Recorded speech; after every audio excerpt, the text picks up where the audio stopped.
Hello, my name is Laura, and I'm going to be talking a little bit about some research we've been carrying out on children's bond and attachment to pets, which has been occurring within the broader context of some research on childhood animal harm. So I'm a PhD student at the University of Edinburgh. My supervisor is Professor Joe Williams, and we're both in the Department of Clinical Psychology. We've also been working with Dr. Steve Farnfield, who's developed the attachment measure we're using, the Child Attachment Play Assessment, and with the Scottish SPCA, who runs the Animal Guardians Programme, which is a programme for children at high risk of animal harm. So as I go through this talk, there's really two interrelated questions that I think some of this research is addressing. The first is, how can attachment theory help us understand the nature of children's relationships with pets? And the second is, what role does attachment play in cases of childhood animal harm? So by way of a very brief introduction, attachment is an evolved behavioral system. It was proposed in the 60s, which drives infants and as they grow up into children to seek proximity and security from primary caregivers. In this way, primary caregivers become a safe base for the child and the child's model of themselves and the world. So attachment always starts with attachment to primary caregiver, which emerges when a child's quite young, between 3 and 6 months old. And this is where a lot of the attachment research is focused, is on attachment to primary caregivers. We know a little less about the formation of secondary attachment, which does emerge later, but is also more complex because there's lots of different sorts of relationships that might fall under this umbrella term. Attachment has been classified into different attachment styles. So the three main attachment styles we see are secure, where the child perceives their parent as being available and reliable and attuned to them. Insecure avoidant, where the child doesn't perceive that their parent or caregiver is there for them necessarily, and so learns that they need to rely on themselves for care, so avoids closer attachment. And insecure ambivalent, where the caregiver is maybe there but not reliably there, and so the child is preoccupied with trying to make sure their caregiver is essentially paying attention to them and there for them. As research carried on, there was an interest in a realization that attachment styles could also lead to some more serious mental health issues, and so this later led to classifications of essentially pathological attachment patterns. So there's two sorts of literatures on this. One classifies it as disorganized attachment, but the classification system that we're using for this research uses this classification system that you see here. So what we have are securely attached children here that you can see, and insecure avoidant and insecure ambivalent. And essentially what it sees as pathological attachment patterns are more extreme forms of either insecure avoidant or insecure ambivalent. So then the question is, well, where do pets fit into our understanding of how attachment works? So the first thing to say is that we do know through various research that there does seem to be at least some attachment characteristics in people's relationship with pets. And so it does seem to be correct to at least say there's some attachment mechanisms occurring here. But there's a few caveats. So first of all, most of our understanding of this comes from research with adults, and a child's relationship to a pet is likely to be different for several reasons, but amongst them is that attachment needs in children are different from attachment needs in adults. So if pets do, a relationship with a pet does fit with an attachment framework, we might think of pets as secondary attachment figures rather than primary attachment figures. And so that means they might be alongside siblings, peers, grandparents, close friendships, and that sort of relationship. So that doesn't necessarily fulfill all the child's primary caregiving roles, but who a child might still turn to for comfort if the primary caregiver is not seen as being available. And then even within that, we still have to remember that pets can probably occupy a special category. So for example, we know that developmentally, children's relationship to pets don't follow the same developmental pattern as children's relationship to peers, whereas, for example, in adolescence, attachment to peers increases, whereas there's some research to suggest that attachment to pets might decrease in adolescence. So then the question is, how does this fit into our understanding of childhood animal harm? So here I will just mention we are studying childhood animal harm rather than the more specific and perhaps more severe phenomenon, childhood animal cruelty. So this is our definition up here: any act of commission or omission where a child negatively impacts an animal's welfare. So why do we think attachment might be implicated in childhood animal harm? Well, there's two sorts of reasons. The first is the direct effect of attachment. So this includes especially the fact that a child's overall attachment style to a primary caregiver will generalize to other relationships. And so if that's an insecure attachment style, they might play out the sorts of behavioral patterns with pets in their family.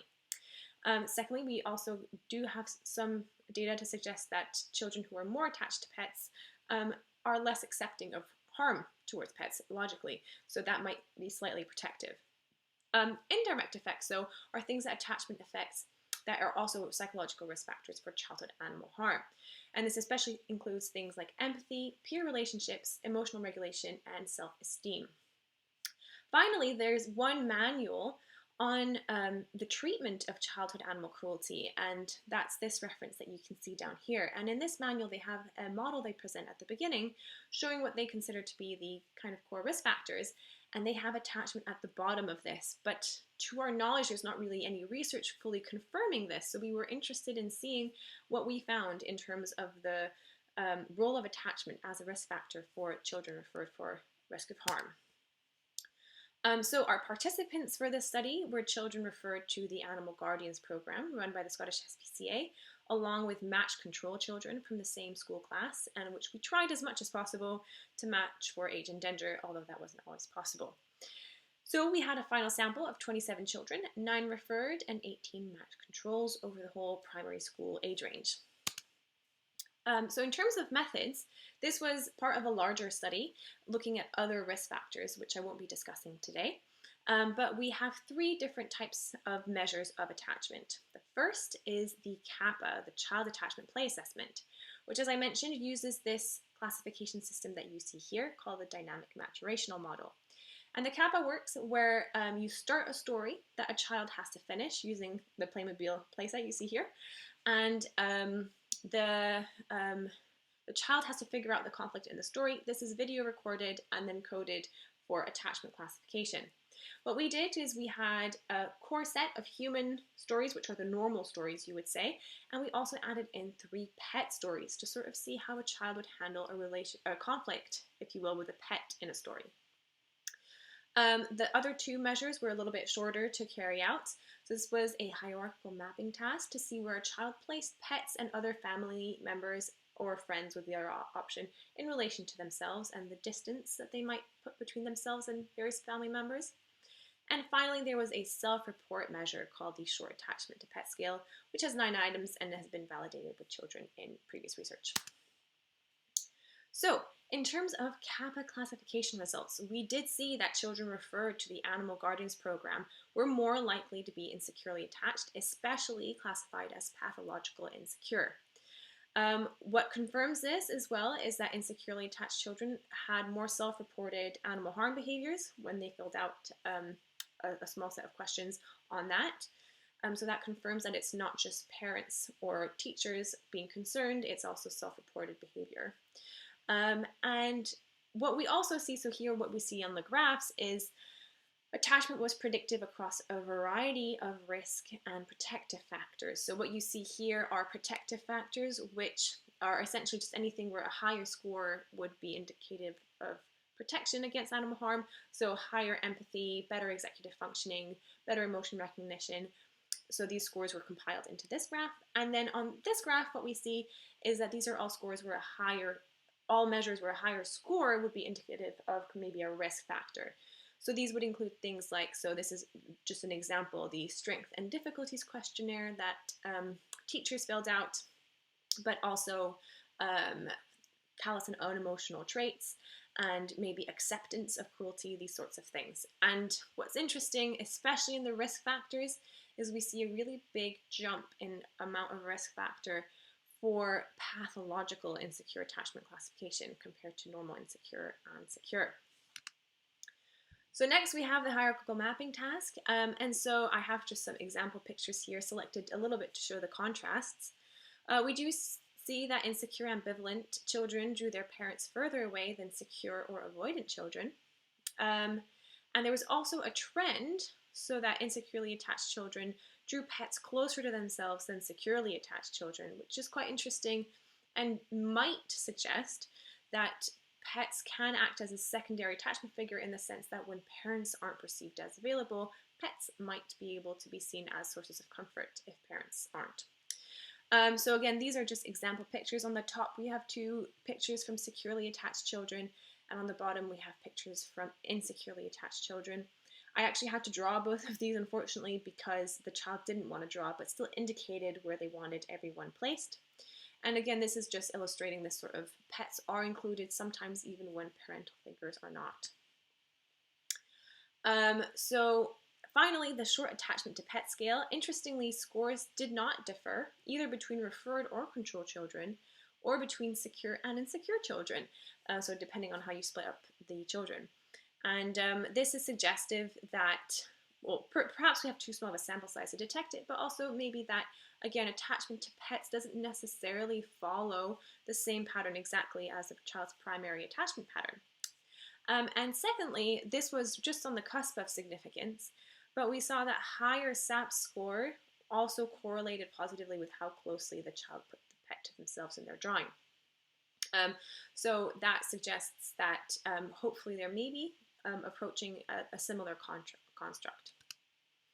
Okay, and finally, as I mentioned, we had human stories and pet stories, and so we wanted to understand a bit more about what was happening in children's pet stories. So we've developed a sort of coding system where children could be scored 0, 1, or 2 on 4 different dimensions. I will say we haven't got reliability for this yet, so this is subject to change if reliability doesn't come through. But for now, the results from my codings have been that children scored lower, insecure children scored lower on 3 of the 4 dimensions. Specifically, they scored lower on mentalizing about pets' thoughts and feelings. They scored lower on care behavior towards pet, and they scored especially lower on whether the parent helped resolve the conflict with the pet in their story. But interestingly, both secure and insecure children had the same scores, or same mean scores, on whether they felt comforted from the pet in the story. And so these are just example. So the top one is the parental help, and the bottom is comfort from pet. Violin charts to show that. So to wrap things up a little bit, so these are small sample sizes, so I think results should be interpreted with caution. And we've also used novel methods, so we need to replicate these findings in other studies and with other populations. Especially key in this is going to be developing appropriate measures for larger scale studies and measures that don't only rely on self-report. And some questions we can ask about or wonder about in that is, do we want to develop a classification system for pet attachment? Does that even make sense on a theoretical level? And how do we really see pets in attachment hierarchies overall? Are they simply a secondary attachment like any other, or do they occupy a special place in that?